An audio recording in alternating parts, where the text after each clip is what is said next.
Bem-vindos ao Swiftcast, o podcast onde a inovação encontra a praticidade. Eu sou Ana Clara Iá. Aqui comigo está João Brasil. Sim, somos inteligências artificiais, mas com muito carisma e conteúdo para compartilhar com vocês. Ouça agora o episódio de hoje. Olha num debate que, tá fervendo no Brasil, né? Com certeza. Aquela discussão sobre onde termina a piada e onde começa o problema real. Exato. Vamos falar sobre os limites do humor, puxando o gancho daquela polêmica toda com a condenação do comediante Léo Lins. Que deu muito o que falar. E para essa conversa, a gente pegou uns trechos bem interessantes de duas discussões, uma lá do canal Metaforando e outra do Redcast. Duas fontes com visões, bem diferentes em alguns pontos, né? Sim. E o objetivo aqui é tentar entender melhor esses argumentos todos que estão rolando. Essa briga entre liberdade de expressão e responsabilidade. Isso. E também aquela história da persona do comediante no palco, sabe? E, claro, as consequências legais, sociais, para quem vive de fazer rir. É bastante coisa pra gente explorar. Vamos lá, então. Um ponto que surgiu lá no Metaforando, trazido pelo Thiago Sentinelli, é que essas polêmicas gigantes acabam, prejudicando a galera da base. Os comediantes operários, como ele chamou. Isso. Que sentem direto no bolso, né? O público some, os shows caem. Faz sentido, economicamente falando. Total. E o pessoal do Metaforando até concorda com essa lógica econômica. Mas eles jogam uma pimenta aí. Eles apontam o que chamaram de contradição performática do próprio Sentinelli. Tipo, as próprias ações dele, que às vezes geram controvérsia, não casam muito bem com essa preocupação toda que ele mostra pela imagem da comédia, sabe? Entendi. Fica aquela coisa do faça o que eu digo, não faça o que eu faço. Exato. E isso mexe com o ethos do comediante, a credibilidade, a coerência que o público vê. O Nil Agra, aliás, na mesma discussão, deu uma cutucada nisso. No que exatamente? Nos colegas que detonam o Lins em público, mas aí, por trás das câmeras, a relação é normal, de boa. Complica a coerência, né? Com certeza. E essa coisa da coerência, ou da falta dela, abre a porta para outra discussão que apareceu forte nas duas fontes. Qual? Quem é a pessoa por trás da piada? É a mesma do palco? Lá no Metaforando, o Pedro Pan fala da teoria das máscaras. Ah, sim, que a gente se apresenta diferente dependendo do lugar, mas a essência, seria a mesma. Pois é.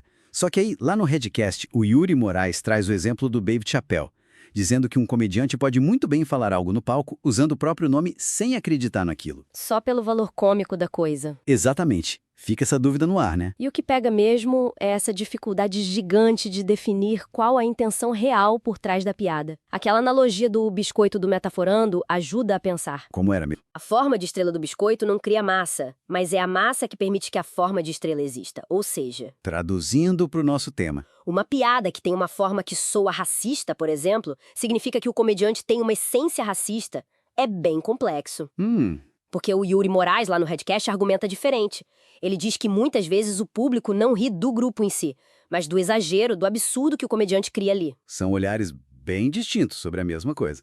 E, falando em percepção, no Redcast, o Evandro Santo defende outra linha. A de que o humor serve para apontar os defeitos da sociedade. Isso. Ele até cita o Mark Twain. Não existe humor no céu. E aí ele questiona, por que se ofender tanto com algo que, no fundo, a pessoa pode simplesmente escolher não ver? Não consumir. É um ponto de vista. E logo depois vem a visão legal com Luiz D'Urso. Que foca na intenção. Essa seria a chave. Exato. A piada foi pra fazer rir, pensar, ou foi pra propagar preconceito de propósito? E essa busca pela intenção leva direto para a discussão da punição, né? Sim, porque no Redcast se falou muito da desproporcionalidade da pena do Léo Lins. Mais de 8 anos. Compara com a pena mínima para homicídio simples, que é 6. Sou estranho, né? Muito. E aí surgiram sugestões de outras sanções alternativas. E é interessante como isso lembra momentos de censura na história da arte. O Nil Agra, no Metaforando, lembrou da peça Navalha na Carne, na ditadura. Verdade. Reforça aquele argumento que também ouvimos no Redcast. O humorista, às vezes, é só um espelho. Refletindo o preconceito que já está aí na sociedade. E não necessariamente sendo o criador daquilo. E tem a questão política também, né? O fato do Lins ser visto como de direita parece esquentar a reação. Sim, a percepção política pode influenciar a reação social, sem dúvida. Mas o D'Urso argumenta que, na justiça, isso não deveria pesar. A análise tem que ser técnica, sobre o ato. Bom, então, para a gente ir fechando, os pontos principais que a gente viu foi essa tensão clara entre liberdade artística e responsabilidade. A dificuldade enorme de saber a real intenção por trás do que é dito no palco. Essa linha tênue, às vezes invisível, entre a persona do palco e a pessoa real. E como o contexto muda tudo, né? Palco é uma coisa, internet é outra, vida real é outra. Exatamente. E isso tudo deixa a gente com uma última questão para pensar, né? Considerando tudo isso, contexto, intenção, palco, como é que a gente equilibra a liberdade do humorista, que é necessária para a arte dele, com as consequências que as palavras podem ter no mundo real? Especialmente hoje que tudo vira viral, né? Pois é, uma piada sai do controle do teatro, vai pra internet, ganha vida própria. Como lidar com isso? Fica aí a reflexão. Olá! Hoje a gente mergulha num debate que, olha, tá fervendo no Brasil, né? Com certeza. Aquela discussão sobre onde termina a piada e onde começa o problema real. Exato.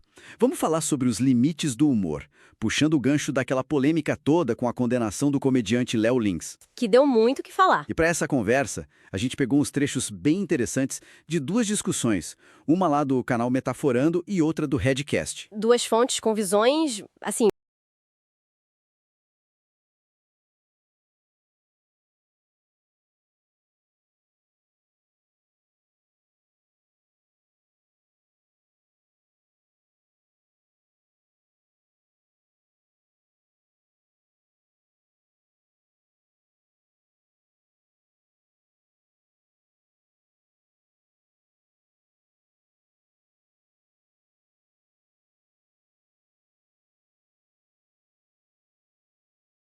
E esse foi o episódio de hoje.